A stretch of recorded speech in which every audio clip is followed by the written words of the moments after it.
আসসালামু আলাইকুম প্রিয় দর্শক যারা রয়েছেন, যারা এবার এইচএসসি পরীক্ষা দিচ্ছেন ইংলিশ সেকেন্ড পেপারে আপনাদের প্রস্তুতির জন্য আমি আপনাদের সামনে হাজির করেছি শেষ মুহূর্তে চেক আপ করার জন্য শেষ মুহূর্তের সাজেশান। ইংলিশ সেকেন্ড পেপারের লিখিত অংশ সাজেশনটা আমি আপনাদেরকে দিচ্ছি। ইংলিশ কোশ্চেন নাম্বার 13 এর জন্য ফর্মাল লেটার্স এবং ইমেইল রয়েছে, যেখানে সেটার জন্য রয়েছে 1 নম্বর question, permission to arrange a study tour, অর্থাৎ স্টাডি ট্যুরের জন্য একটা পারমিশন চেয়ে একটা ছোট্ট আবেদন আর কি এটা। 2 নম্বরটা হচ্ছে permission to arrange relief fund, এটা। 3 নম্বর জন্য হচ্ছে permission to arrange extra class on English. 4 নম্বর permission to increase library facilities বা কমন রুম ফ্যাসিলিটিস, দুটো একই রকম প্রায়।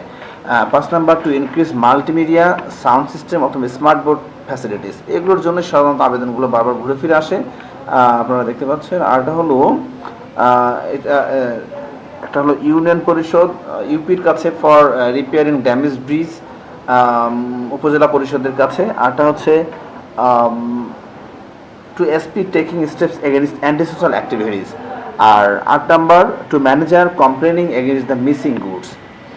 এবং ইমেইল লেখা হয়েছে দুইটা, ইমেইল দুইটার মধ্যে রয়েছে আমাদের যেখানে 9 নাম্বার যেটা ইমেইলটা দেখতে পাচ্ছেন এবং 10 নম্বর ইমেইল, এই দুটো ইমেইল দেওয়া হয়েছে। যেহেতু এই ফর্মাল লেটার্সের পরবর্তীতে ইমেইল আকারেও আসতে পারে, সেখানে একটা ইমেইল হলো details for admission in Oxford, একটা to mayor for sufficient water supply. এই ইমেইল দুটি প্র্যাকটিস করবেন, বারবার বেশি বেশি প্র্যাকটিস করলে এগুলোর মধ্যে থেকেই সাধারণত আমাদের চর্চার প্রথম অংশ হবে। যেহেতু সারা বাংলাদেশে একটা অভিন্ন প্রশ্নপত্রের পরীক্ষা হচ্ছে, সেহেতু প্র্যাকটিসের জায়গাগুলি আরও ব্যাপকতর হওয়া দরকার।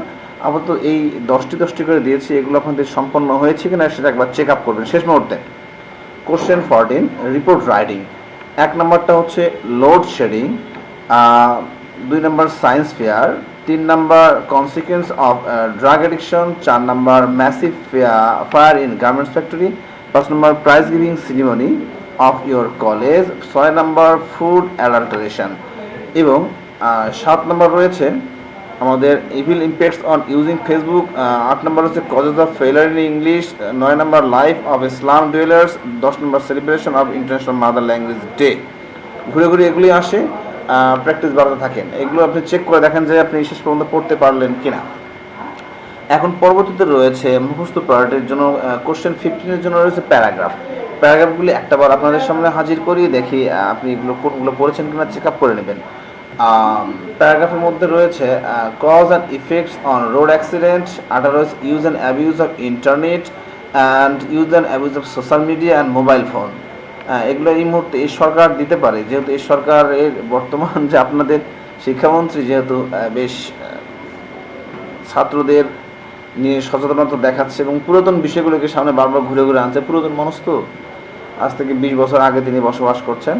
আমাদের লোডশেডিং, ডিফরেস্টেশন যেগুলো খুব কমন ঘুরে ঘুরে আসে, সেগুলো একটু ভালো করে পড়বেন, ঠিক আছে। আর এই পাশে রয়েছে আপনি দেখতে পাচ্ছেন village life versus city life, আর রয়েছে online versus offline class, Pohela Boishakh, your visit to a place of historical interest, July revolution 11 নম্বর বা 36 রেভলিউশন, মনসুন রেভলিউশনও বলে এটাকে, মূলত বর্ষা বিপ্লব নামে পরিচিত আমাদের এই জুলাই রেভলিউশনটা। বর্ষা বিপ্লব নামে এখন অনেকেই সাহিত্যগতভাবে মনসুন রেভলিউশন হিসেবে এটাকে নাম দিচ্ছে, মনসুন রেভলিউশন, ঠিক আছে। আরটা হলো ইউর ফেভারিট টিচার, এটা একটু ভালো করে পড়বেন, ঠিক আছে। আর সর্বশেষ হলো কম্পোজিশন, যেটা কিনা অনেকগুলো করে পড়ছেন, কিন্তু তারপর কমন আসবে কিনা বেশ নিশ্চিত হতে পারছেন না। তো সেই দিকটা বিবেচনা করে আমি প্রায় 10টা দিয়েছি। আসলে ইন্টারমিডিয়েটে খুব বেশি ঘুরে ঘুরে আসে না, এটাই ভালো করে পড়তেন এবং দেখতেন। যে প্রথমত রয়েছে জুলাই রেভলিউশন, ওখানে তো আবার দিয়েছি একটা এতে, সেক্ষেত্রে একটা হলো জুলাই রেভলিউশন, জুলাই আপস্প্রিং 36 জুলাই। আর 2 নম্বরটা হলো ওয়ান্ডার্স অফ মডার্ন সায়েন্স, অর্থাৎ আধুনিক বিজ্ঞানের বিষয় যেগুলো, এবং students life and social service বা স্টুডেন্টস অ্যান্ড নেশন বিল্ডিং। আমরা গত 24 সালে দেখেছি ছাত্ররা কী পরিমাণ আন্দোলন করে নিজের তাজা রক্ত ঢেলে দেশের নতুন স্বাধীনতার জন্য তারা লড়াই করেছে।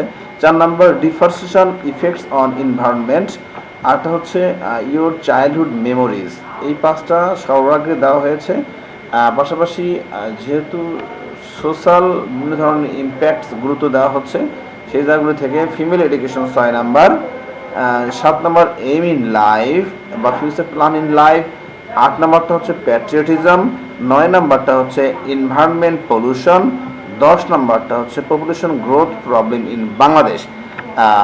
যেহেতু অভিন্ন প্রশ্নপত্র সারা বাংলাদেশ পরীক্ষা হচ্ছে এবং পরীক্ষার প্রশ্নপত্র বিভিন্ন ক্ষেত্র বিশেষে একটু কঠিন হয়ে যাচ্ছে, আপনারা একটু প্র্যাকটিসটা ভালোভাবে রাখবেন, যাতে করে এইগুলোর উপরে বাইরে থেকে যদি এসে যায় এগুলোর উপর থেকে শব্দগুলো নিয়ে বা বাক্যগুলো নিয়ে যেন কিছুটা লেখা যায়। যা হোক, পরীক্ষা সকলের ভালো হোক। আগামী ভিডিও দেখার জন্য নিচে কমেন্ট করবেন।